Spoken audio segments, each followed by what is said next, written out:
من عبد الله علي أمير المؤمنين إلى عبد الله بن قيس. عبد الله بن قيس اسم أبي موسى الأشعري.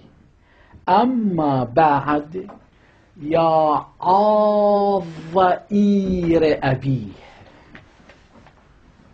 شنو إير؟ كلمة جميلة أو كلمة قبيحة؟ عاض إير أبيه كلمة جملة جميلة أم جملة قبيحة؟ كلمة قبيحة، جملة قبيحة.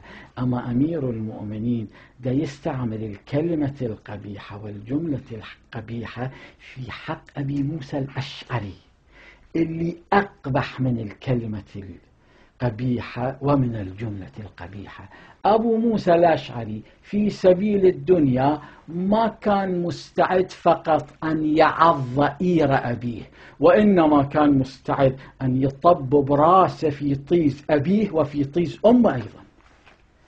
فرد واحد قذر وسخ زنديق ملحد كافر منافق ناصب، ابن الزانية، ابن العاهرة، ابن القحبة.